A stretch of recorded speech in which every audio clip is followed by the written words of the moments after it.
Hello everybody, welcome to our channel Kalyan institute. और आज हम जिस टॉपिक पर बात करेंगे वो है टेंस। आज की इस वीडियो में हम टेंस का थोड़ा सा इंट्रोडक्शन लेंगे, यानी कि उसके पार्ट्स को जानेंगे और उस पर थोड़ी डिस्कशन करेंगे। तो टेंस का जो टॉपिक है वो इंग्लिश ग्रामर के लिए बहुत ही इम्पोर्टेंट टॉपिक है। अगर टेंस समझ में आएगा तो हम इंग्लिश ग्रामर का जो राइटिंग पोर्शन होता है, ऐसे लिखना, डायरी लिखना, पैराग्राफ लिखना, लेटर लिखना, इनको हम आसानी से कर पाएंगे क्योंकि बेसिक्स क्लियर हो जाएंगे। और टेंस का जो टॉपिक है वो जनरली क्लास 6 से शुरू हो जाता है और 10th क्लास तक ये हमारे साथ चलता है। आफ्टर 10th यानी कि 11th-12th में राइटिंग सेक्शन आ जाता है और ग्रामर सेक्शन हट जाता है। तो यहाँ तुम कहने का मतलब है कि जब तक ग्रामर सेक्शन रहता है तब तक टेंस आता है। ठीक है, तो इसे पहले ही क्लियर कर लेते हैं, वो हमारे लिए अच्छा होगा। रूल्स तो सेम ही रहते हैं, जो 6th क्लास का बच्चा प्रेजेंट टेंस का रूल कर रहा है वही 10th क्लास का बच्चा भी करेगा। तो उसमें तो कोई दिक्कत वाली बात होगी नहीं, क्योंकि रूल्स तो बेसिक हैं, वो सेम ही रहेंगे। तो इसलिए ज़रूरी है कि हम इसको पहले ही सीख लें। तो चलिए अब हम शुरू करते हैं टेंस। जो काम हो रहा है, यानी कि जो भी वर्ब हो रही है वो किस समय पर हो रही है, उस समय को बताने की जिम्मेदारी टेंस की होती है। अगर मैं इसे आसान भाषा में बोलूँ तो यानी कि जो भी काम हो रहा है उस काम के होने का समय बताने की जो जिम्मेदारी होती है वो टेंस की होती है। टेंस को हिंदी में हम काल बोलते हैं। टेंस आगे चल के 3 पार्ट में डिवाइड होता है। पहला होता है पास्ट टेंस, दूसरा होता है प्रेजेंट टेंस और तीसरा और आखिरी फ्यूचर टेंस। काम हो चुका है, काम हो रहा है, काम होने वाला है, भूतकाल, वर्तमान काल, भविष्यकाल। अब ये जो 3 टेंस हैं ये आगे चलकर भी पार्ट्स में डिवाइड होते हैं। जनरली नहीं, मतलब नॉर्मली पार्ट्स के जो नेम होते हैं वो सेम होते हैं, यानी कि जो उनका नाम है वो एक जैसा ही है। पहला जो नाम होता है, पहला जो पार्ट होता है वो होता है इनडेफिनिट टेंस और सिंपल टेंस। तो अगर हम पास्ट की बात करेंगे तो पास्ट इनडेफिनिट टेंस और simple past tense, present indefinite tense और simple present tense, future indefinite tense और सिंपल फ्यूचर टेंस। तो पहले और दूसरा होता है कंटिन्यूस टेंस। ऐसे ही तीसरा होता है परफेक्ट टेंस और चौथा होता है परफेक्ट कंटिन्यूस टेंस। तो चलिए अब मैं इनको आपको लिखकर दिखा देता हूँ, इससे कि आपको और क्लियर हो जाएगा।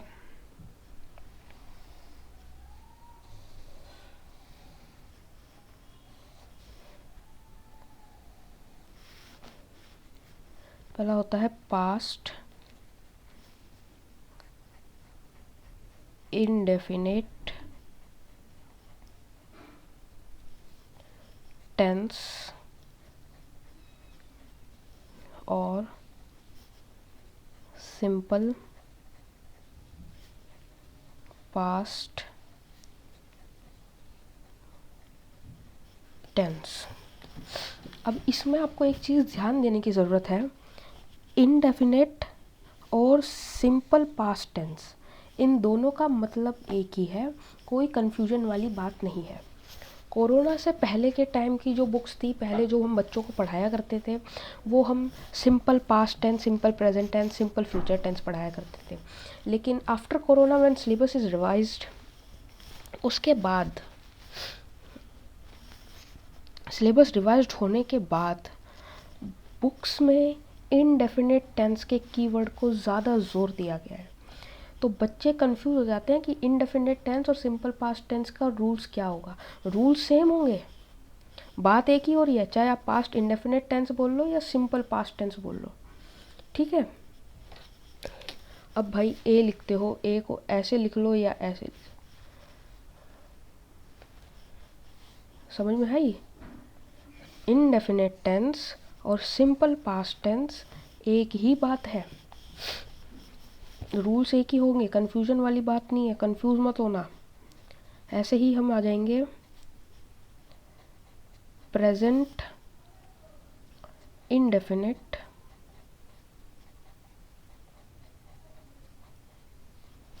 टेंस और सिंपल प्रेजेंट टेंस। देखा, मैंने पहले बोला था ना, इनडेफिनिट टेंस और सिंपल टेंस। अगर पास्ट का है तो पास्ट आ जाएगा, प्रेजेंट का है तो प्रेजेंट आ जाएगा। उसी तरह से अब मैं फ्यूचर की बात करूँगा तो अब यहाँ पे मैं फ्यूचर लिख दूँगा। फ्यूचर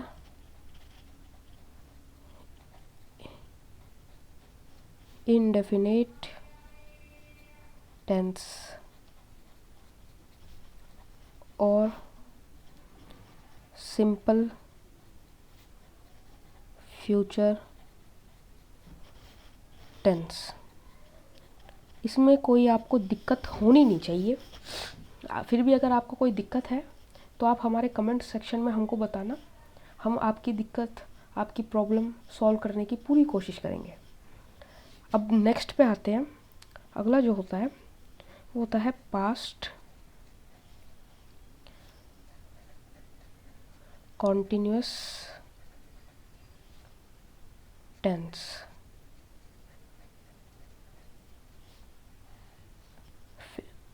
अब प्रेजेंट में आ रहे हैं तो हम प्रेजेंट लिख देंगे, प्रेजेंट कॉन्टिन्यूअस टेंस। ऐसे ही यहाँ पर आ जाएगा फ्यूचर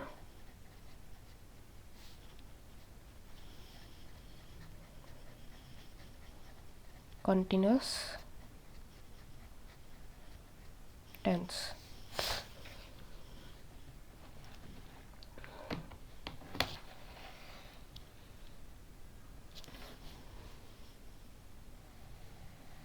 अब तीसरा टेंस आएगा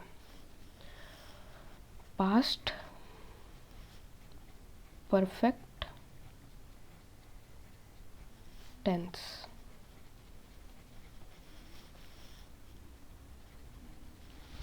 okay, past perfect tense.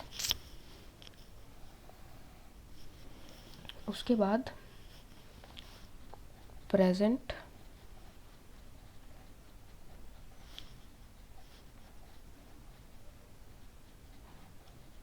Perfect tense और फिर फ्यूचर परफेक्ट टेंस। मेरी राय आपको यही होगी, आप चाहे 6th 7th 8th 9th 10th किसी भी क्लास के स्टूडेंट हैं, अगर आप 10th के भी स्टूडेंट हैं तो आप इनको नोट ज़रूर करें, क्योंकि 11th 12th में जब आप राइटिंग सेक्शन लिखोगे उसमें आपको इनकी बेसिक्स की बहुत ज़रूरत पड़ेगी।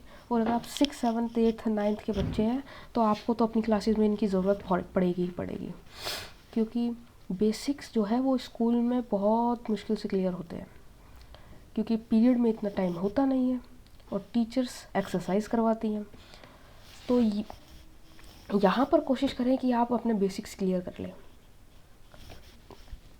फोर्थ होता है past perfect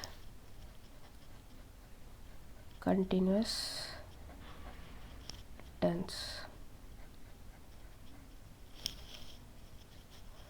present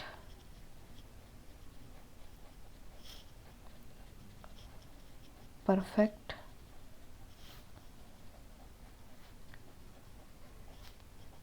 continuous tense. Future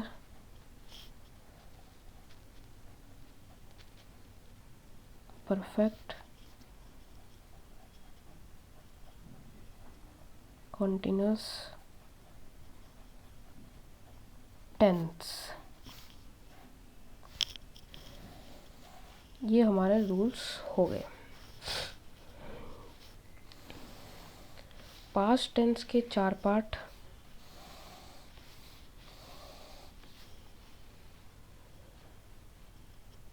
ठीक है। पास्ट टेंस के 4 पार्ट, प्रेजेंट के 4, फ्यूचर के 4। तो हमने आज की वीडियो में जो सीखा है वो हमने ये सीखा है कि टेंस 3 तरह के होते हैं, पास्ट, प्रेजेंट, फ्यूचर। और फिर ये 3 पार्ट आगे चलकर भी अपने पार्ट्स में डिवाइड होते हैं, जो कि 4 पार्ट में डिवाइड होते हैं। पास्ट 4 पार्ट में होता है, indefinite tense, continuous tense, perfect tense, past perfect tense. ऐसे ही present indefinite tense, simple present tense, present continuous tense, present perfect tense, present perfect continuous tense. और इसी तरह से इसी सीरीज़ में आ जाता है future indefinite tense, future simple future tense, future continuous tense, future perfect tense और फ्यूचर परफेक्ट कंटिन्यूस टेंस। तो आज की वीडियो में बस इतना ही। आगे आने वाली जो वीडियो है उसमें हम प्रेजेंट टेंस के बारे में डिटेल में पढ़ेंगे। प्रेजेंट टेंस क्या होता है, प्रेजेंट इंडेफिनिट टेंस क्या होता है, प्रेजेंट इंडेफिनिट टेंस के रूल्स क्या होते हैं, हिंदी में अगर प्रेजेंट इंडेफिनिट टेंस होता है तो वो किस अक्षर पर ख़त्म होता है, उस चीज़ को हम थोड़ा बारीकी से पढ़ेंगे, जिससे आपको जब आप हिंदी से इंग्लिश में ट्रांसलेशन करोगे तो उसमें बड़ी आसानी होगी, क्योंकि rules is the basic. Rules पर चलोगे तो काम हो जाएगा। तो तब तक के लिए पढ़ते रहो, आगे बढ़ते रहो। और अगली वीडियो का मैंने आपको टॉपिक बता दिया है, प्रेजेंट इंडेफिनिट टेंस। थोड़ा इसके बारे में पढ़ के रखना पहले से ही, तो आपको समझने में और आसानी होगी। चलिए, नमस्कार।